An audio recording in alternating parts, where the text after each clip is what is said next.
So సంక్రాంతికి వస్తున్నాం అనేది super duper hit. Yes sir. గణాంకాలు ఏం మాట్లాడుకున్నా కానీ చిన్నప్పుడు మేము మీకంటే చాలా ముందు జనరేషన్ అది. సో శంకర్ గారు అంటే ఇక మామూలు కాదు, ఇండియన్ మూవీలో డైరెక్టర్.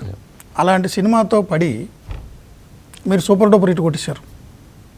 ఓకే, ఆ ఫీల్ని కంటిన్యూ చేయడానిక మళ్ళీ వెంకటేష్ గారు, బుల్లిరాజు, పండగ, అనిల్ రావుపూడి అంటే ఇప్పుడు ఆడవాళ్ళకి చీరలు అంటే అంత ఇష్టం, అనిల్ సినిమాలు అంత ఇష్టం పండగలో అన్నట్టుగా అది కంటిన్యూ చేయడానిక టైటిల్ పండగకు వస్తున్నారు మనశంకర్ వరప్రసాద్ గారు అని పెట్టారు. సంక్రాంతికి వస్తున్నాం అని అందులో ఉంది. వెంకటేష్ గారు, బుల్లిరాజు, ఏంటది ఆ మ్యాజిక్? ముందే వచ్చింది ఐడియా? అంటే ఒక కనెక్షన్ ఏదన్నా ఆడియన్స్ పోయిన సంవత్సరం సంక్రాంతికి వాళ్ళు ఎంత సెలబ్రేట్ చేసుకున్నారో దానికి సంబంధించిన ఆర్టిస్టులు అక్కడక్కడ ఉంటే బాగుండు అనే దాంట్లో ఫస్ట్ తీసుకున్న ఆర్టిస్టు బుల్లిరాజు. ఎందుకంటే ఖచ్చితంగా ఎక్స్పెక్ట్ చేస్తారు.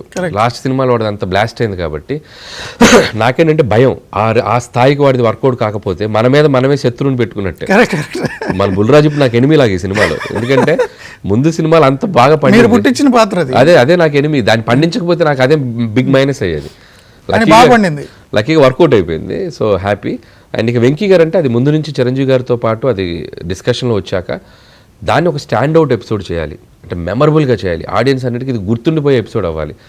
లాజిక్స్ పక్కన పెట్టి, అప్పటి వరకు వెళ్తున్న స్క్రిప్ట్ గమనాన్ని పక్కన పెట్టి, యాక్చువల్గా అయితే పిల్లలు సీన్ అయిపోయాక కథగా వెళ్ళాలనుకుంటే నయనతార గారి కథకి వెళ్ళిపోవాలి, కంక్లూడ్ చేసేయాలి, స్క్రిప్ట్ పరంగా వెళ్ళాలని. నేను అడ్వాంటేజ్ ఫోర్స్డ్గా తీసుకున్నటువంటి స్క్రీన్ ప్లే అది. But I want to give that bang for this pongal. ఎందుకంటే ఇద్దరు హీరోలు చూడాలనుకునేది ఆడియన్స్కి ఉన్న ఒక బలమైన ఒక ఎమోషన్. అది ఎప్పటి నుంచి మనం అనుకున్న ఏ ఇద్దరు కలిసి చేయలేదు మనకి అప్పుడు టాప్ 4 స్టార్స్లో. సో ఈ అవకాశాన్ని ఆడియన్స్కి మనం చూపించాలి. సో అందుకని కథలోకి కొద్దిగా అట్లా బయటకు వచ్చి మళ్ళీ కథలోకి ఇంక్లూడ్ చేసాం నయనతార గారికి. సో పెళ్లి చూపులకు వచ్చాడు, ఆ మామగారు హర్ట్ అయ్యారు.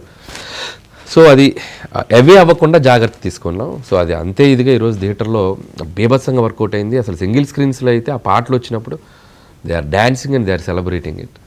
సో వెంకటేష్ గారు, బుల్లిరాజు అయితే ఓకే, లాస్ట్ సినిమాలో ఆయనకు అలవాటు అయిపోయింది. మెగాస్టార్ డీల్ చేసినాడు బుల్లిరాజు అని భయపడ్డా? వాడు భయం అసలు వాడు రేవంత్ వాడి పేరు, వాడు చాలా కాన్ఫిడెంట్ కిడ్. వాడు మీరు ఎప్పుడైనా మాట్లాడేటప్పుడు స్పీచ్లు చూడండి, జేబులో చేయి పెట్టుకొని ఇలా మాట్లాడుతుంటాడు. మామూలు యాటిట్యూడ్ లేదు. అక్కడ ఉండాలి పిల్లలు, చిన్న కాన్ఫిడెంట్గా ఉంటాడు, భయం లేదండి. బట్ మనం ఏం చెప్పినా అది పర్ఫెక్ట్గా ఇమిటేట్ చేస్తూ దాన్ని ఆ టైమింగ్ పట్టుకొని చేయగలడు. కాకపోతే మన ఎనర్జీ మొత్తం లాగేస్తాడు, స్ట్రా పెట్టి తాగేస్తాడు. సో అన్ని టేకులు 3-4 టేకులు బలంగా చెప్పి చేయించుకోవాలి.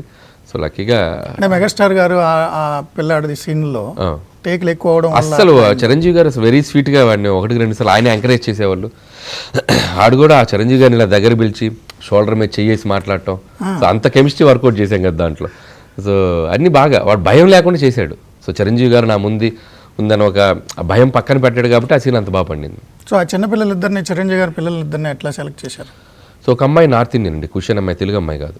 సో వాళ్ళు ఇక్కడ సెటిల్ అయిన వాళ్ళు ఇక్కడే ఉన్నారు.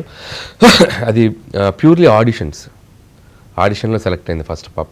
సెకండ్ పాప ఆల్రెడీ భగవంత్ కేసర్లో చేసింది. ఆ పాపని బాయ్ చేసాం, అమ్మాయి యాక్చువల్గా అబ్బాయి చేసాం. పాప హెయిర్ కట్ చేసి పాప దాన్ని బాగా సినిమా కోసం చేసింది ఆ పిల్ల. సో ఇద్దరు ఆడిషన్లో సెలెక్ట్ అయిపోయారు.